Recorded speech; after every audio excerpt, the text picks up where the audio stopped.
Daf Yomi Tractate Zevachim, page 5. Daf Hey Amud Aleph, top of the page with the words Lo Yada B'mai, that we do not know what requirement does not disqualify the offering if not fulfilled. Kasav Rachmana Zos HaTorah, V'Katav Rachmana Zos HaTorah, Havemina Lipaslu, Kasav Rachmana Motzi Svatecha. Therefore, the merciful one writes in that verse, this is the law, juxtaposing all offerings with a peace offering, which must be performed for its own sake. And if the merciful one had written only the verse, this is the law, I would say that offerings sacrificed not for their sake should be disqualified. Therefore, the merciful one writes the verse, that which is gone out of your lips, teaching that they are accepted, although they do not satisfy the owner's obligations. This is something interesting. I don't understand, I didn't think I really understood it from day one. When it says that they're accepted, but they don't satisfy the owner's obligations. What does it mean that they're accepted? If they don't satisfy the owner's obligation, then it's not really accepted. The only thing that I sort of was able to be somewhat relaxed, satisfied with, is that you can eat it. Maybe you would think it's not kosher. It's kosher food, you can eat it. But I don't think that that's really what the word accepted means. It's kosher food, you can eat it. Or maybe it's acceptable to eat. Anyway, that's just my own question. Let's go further. Rami Rish Lakish al Mawe Midrasha Uma Keshem Kesherem Hem Yeratsu V'Imei Maratzin Lamabaim. Rish Lakish raised a difficulty while lying on his stomach in the study hall. This is interesting. I don't think I've ever seen this before. Rish Lakish raised a difficulty while lying on his stomach in the study hall. I wonder why he was doing that. Maybe he was trying to demonstrate something? I don't know. If offerings that were sacrificed for the sake of the wrong type of offering, if offerings that were sacrificed for the sake of the wrong type of offering or someone other than the owner are fit, let them propitiate God, meaning let them satisfy the obligation of their owners. If they do not propitiate God, why are they brought as offerings at all? Amar lo Rabbi Eliezer, in brackets it says Elazar. Matzinu b'vayin la'achar misa she'hen chasherin kesherin ve'en maratzin tetna na'isha she'viya chatata u'meta yaviu yoshin olata u'meta lo yaviu yoshin chatata. Rabbi Elazar said to him, we have found a precedent for this in the case of offerings brought after the death of their owners, as they are fit, but they do not propitiate God, as they do not have owners requiring atonement. They do not have owners requiring atonement. This is, as we learned in a Mishnah in Kingdom 2:5, with regard to a woman after childbirth, who brought her sin offering and then died, the heirs shall bring her burnt offering. If she brought her burnt offering and then died, the heirs shall not bring her sin offering. Evidently, a burnt offering is sacrificed even if it does not satisfy its owner's obligation. Amrle Mone Nanach Beola De'atya De'achar Mita Asham De'lo'ati De'achar Mita Menaran. Rish Lakish said to him, I concede to you with regard to a burnt offering that it is sacrificed even if it does not satisfy its owner's obligation, since it is brought even after its owner's death, in the case of the woman who died after bringing her sin offering. But from where do we derive that a guilt offering, which is brought for atonement, and therefore not brought after its owner's death is brought even in a case where it was slaughtered not for its own sake, and therefore will not satisfy its owner's obligation. Amar le hare machloketcha b'tzido. Rabbi Eliezer Omer Af Hashem. Rabbi Elazar said to him, Your side of the dispute is written in the Mishnah next to the opinion that you find difficult. Following the opinion of the Mishnah 2a, that only a sin offering and a paschal offering are disqualified if they are slaughtered for the sake of the wrong type of offering, the Mishnah teaches that Rabbi Eliezer says the guilt offering too is unfit when sacrificed not for its own sake. Weiter. Where were we? Rabbi Eliezer says the guilt offering too is unfit when sacrificed not for its own sake. Okay, that's where we were. Amar zehu shaman alav adam gadol ka'amina ana mishnah shlema v'atamut li Rabbi Eliezer. Reish Lakish said in reference to Rabbi Elazar, is he the one of whom people said that he is a great man? I am referring to the entire Mishnah, specifically to the opinion of the first Tana, which is the accepted halacha. And you say to me that the opinion of Rabbi Eliezer resolves my difficulty? Elam amar Reish Lakish eftachana pitcha nafshai motza sifatecha hainidaba nederhu. Rather, Reish Lakish said, I will introduce a solution to my own difficulty. He then recited the exegesis stated above. The verse states, that which has gone out of your lips you shall observe and do, etc. How can this be referring to a gift offering? It is already referred to as a vow offering, and so on, as stated above. In other words, it is derived from a verse that although the offering does not satisfy the obligation of its owner, it is fit to be sacrificed as a gift offering. Yativ Rabbi Zera, Rabbi Yitzchak Baraba, V'yatev Abaye Gabayu, V'yatvik V'yamri, Kashya le Reish Lakish, Asham Deloate, Leachar Mita, מנסב לה תלמודה מוצא שיפתך אימה הבא בנדר ובנדבה ליתה ולא ליצא אשם לא ליתה כלל. Rabbi Zera and Rabbi Yitzchak Bar Abba were sitting, and Abaye was sitting with them, and they were sitting and saying the case of a guilt offering was difficult for Reish Lakish, as a guilt offering is not brought after the owner's death. And he adduced the derivation from the verse, that which has gone out of your lips, as a solution to it. The resolution is difficult. Why not say that only an offering that is brought for a vow or a gift is brought even in a case where it does not propitiate, since the verse mentions a vow and a gift? But a guilt offering, which is not brought voluntarily, should not be brought at all if it was slaughtered for the sake of the wrong type of offering. How does the verse resolve Reish Lakish's difficulty? Amar lehu Abaye, Reish Lakish behach patach, v'shachat ota lechatat, ota lishma kashera, shelo lishma pesula, hashar kadashim shelo lishman kasherin, yachol yiratzu tamidomar motze sevatecha. Abaye said to them, although Reish Lakish cited that verse, he actually introduced the solution to his difficulty from here, and slaughter it for a sin offering. Leviticus 4:33.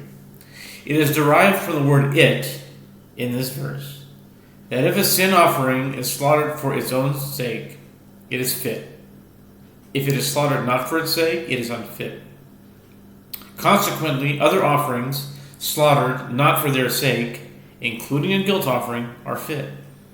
And since one might have thought that once they are fit, they also propitiate God, meaning they make a atonement, appease or atonement or mediation. That's what propitiate means. The verse states, that which has gone out of your lips, from which it is derived, that such an offering does not satisfy its owner's obligation.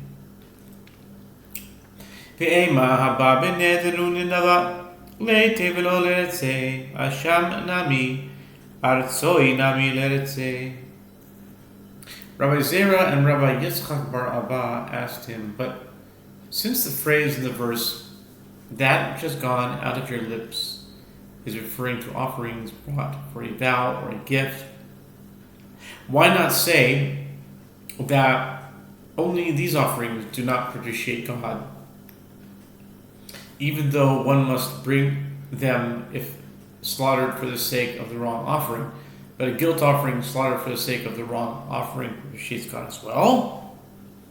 Abaye Asham Diberati lo masit amant Kal v'chomer me'ola Uma ola she'eno mechaperet eno meratze Asham she'mechaper eno din she'eno meratze.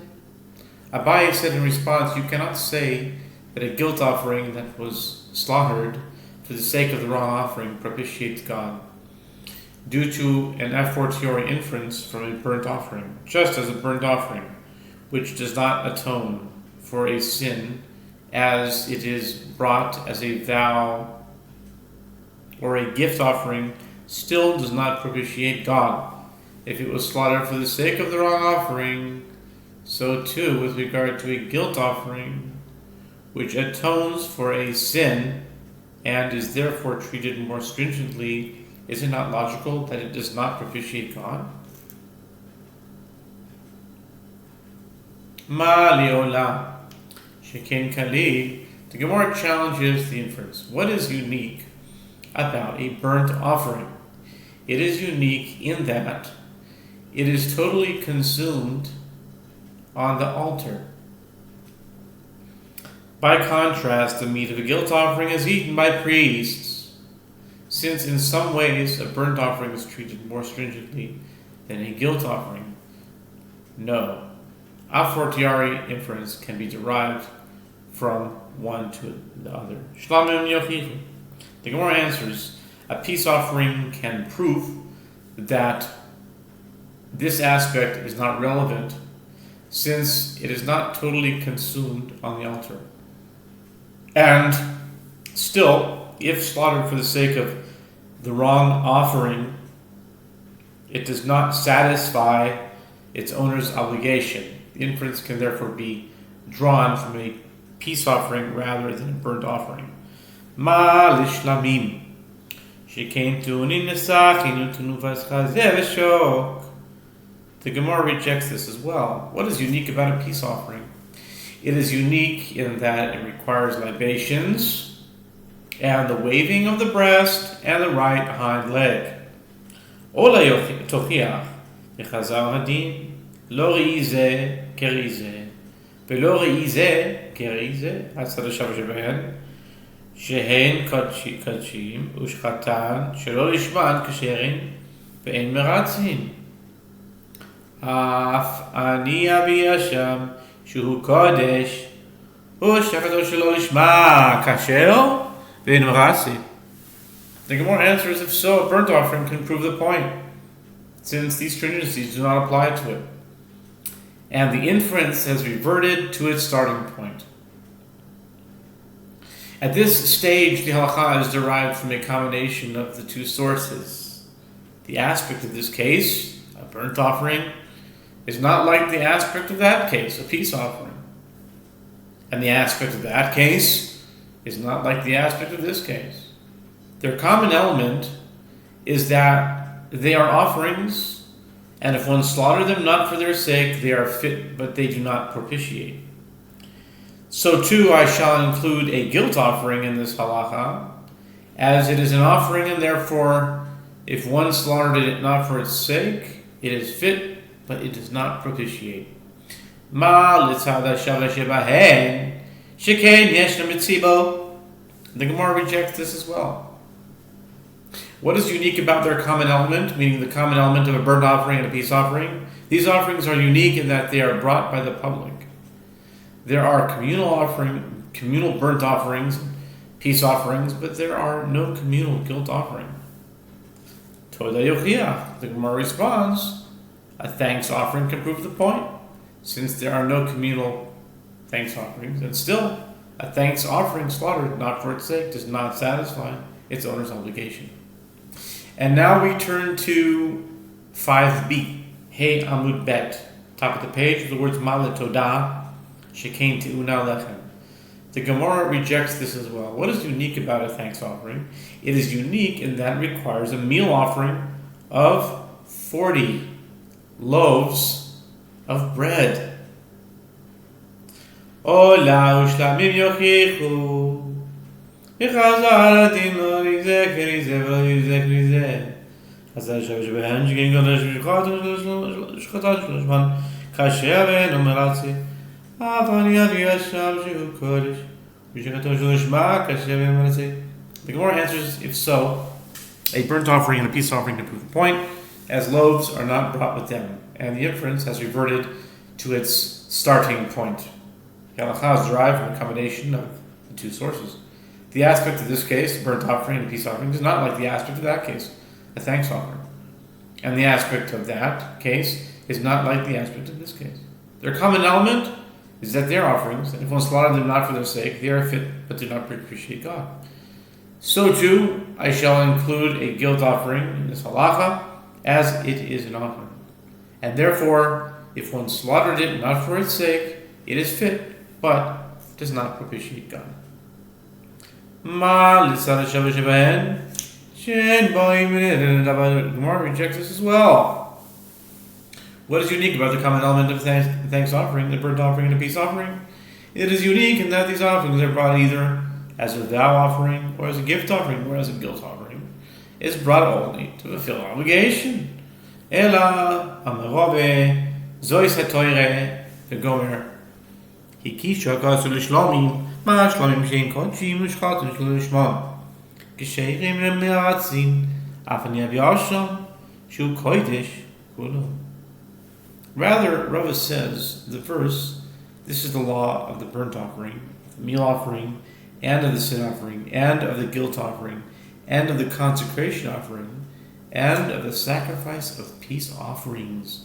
Leviticus 7:37 juxtaposes a guilt offering with a peace offering, indicating that just as peace offerings are offerings, and if one slaughter them not for their sake, they are fit, but do not propitiate, so too I shall include a guilt offering, as it is an offering, and therefore, if it is slaughtered not for its sake, although it is fit, it does not satisfy the obligation of its owner. Mai chazit de akesht v'shlamim akesh lechatat. Gemara asks, why did you see Mai chazit? Why did you think it is reasonable that you compare a guilt offering to a peace offering?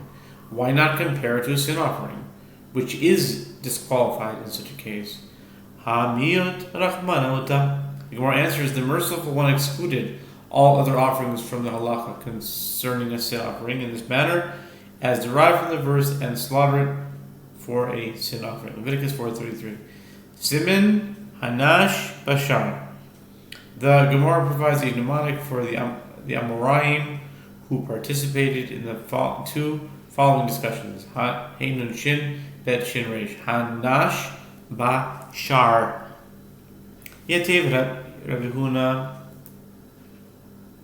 Rav Nachman Biativ Rav Sheshet Gabayu Tzihuna Nachman Sheshet. It's Hanash. Okay. Biativ Vikamani Kashil Elish Lakish Asha Diloate Achal Mita Lema Le Rabbi Elazar Hashem Nami Ate Leachar Misa. Rav Huna and Rav Nachman were sitting, and Rav Sheshet was sitting with them. And they were sitting and saying, Reish Lakish raises difficulty with regard to a guilt offering, since it is not brought after his owner's death. Let Rabbi Elazar say to him that a guilt offering is also essentially brought after the owner's death, since it is sold once it develops a blemish, and the proceeds are used to buy a burnt offering. Amar Lu Rav Sheshit, Hashmai karev motara, chatat nami mikrav karev motara. Rav Sheshit said to them, this claim can be refuted. What element of a guilt offering is sacrificed after its owner's death?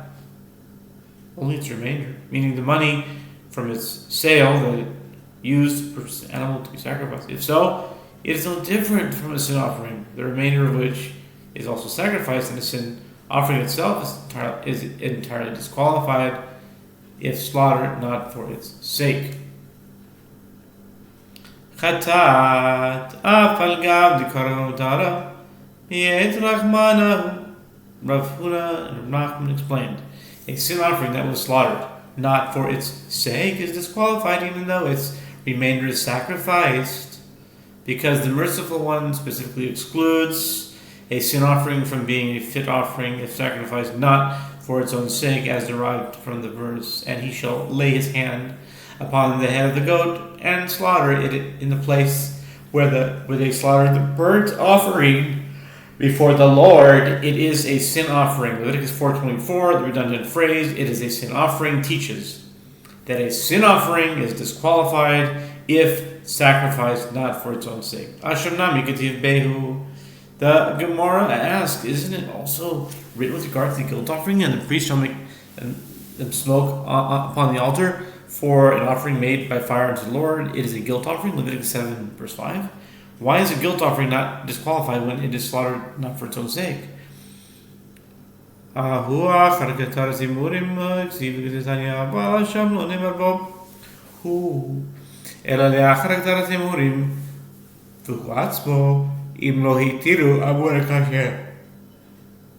Gemara answers, that verse is written not with regard to the main sacrificial rites, but with regard to the stage after the burning of the offerings, sacrificial portions on the altar, as it is taught in the Braita. But with regard to a guilt offering, the term "it is a guilt offering" is stated only after the burning of the sacrificial portions, and since the guilt offering itself is fit, even if the sacrificial portions were not burned at all, it is certainly fit if they were burnt, not for the sake of a guilt offering. The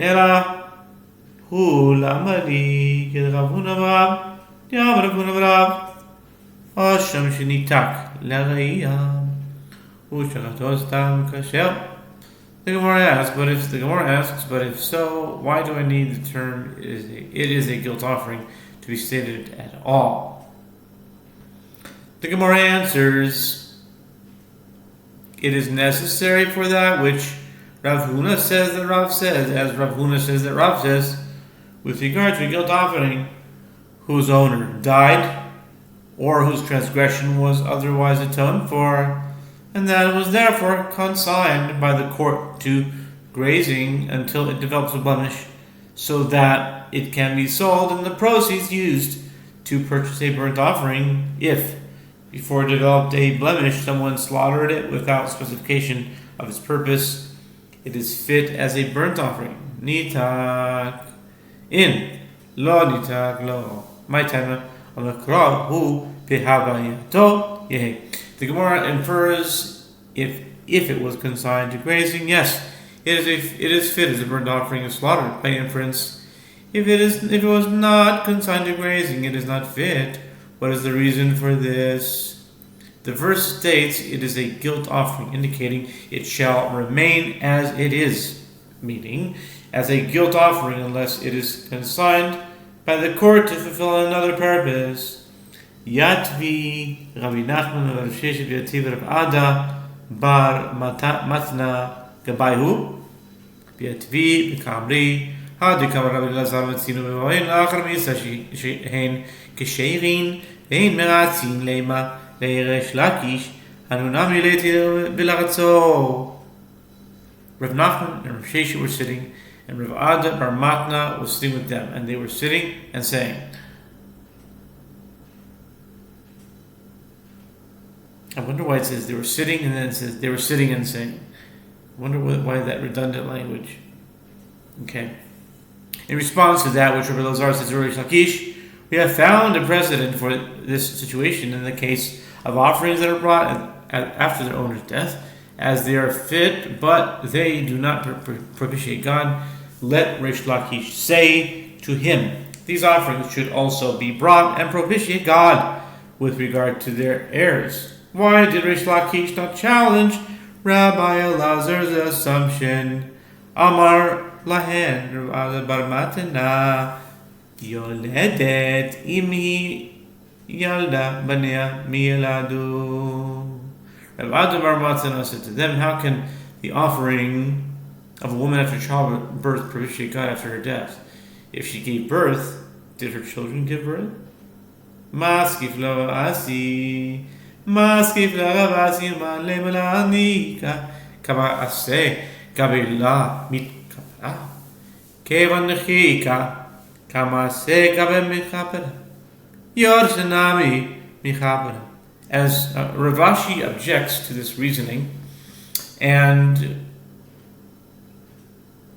who shall say to us that if a woman has several violations of positive mitzvot for which to atone, does she not atone by means of the burnt offering she brings after childbirth for purification? Clearly, such offerings can atone for transgressions other than those for which they are brought, and since when she has several violations of positive mitzvot, she atones by means of the offering, so too, if she dies, her heirs atone by this offering for their own violations of positive mitzvot.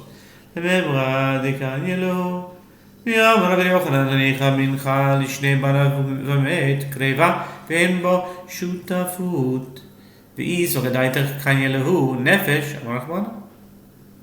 Gemara asks, is this to say that the offering is acquired by their heirs, and this is why it atones for their transgressions? But doesn't Rabbi Yochanan say that if one left his two sons a meal offering and then died, the offering must be sacrificed, and it does not have the status of a meal offering brought in partnership? And if it enters your mind that the offering is acquired by the heirs, it should be considered a meal offering brought in partnership, which is unfit. As the Merciful One states in the Torah, and when one brings a meal offering unto the Lord, Leviticus 2:1, the word one teaches that two people cannot bring a meal offering together. Clearly, the heirs do not inherit the offering, and if so, it should not atone for their transgressions. The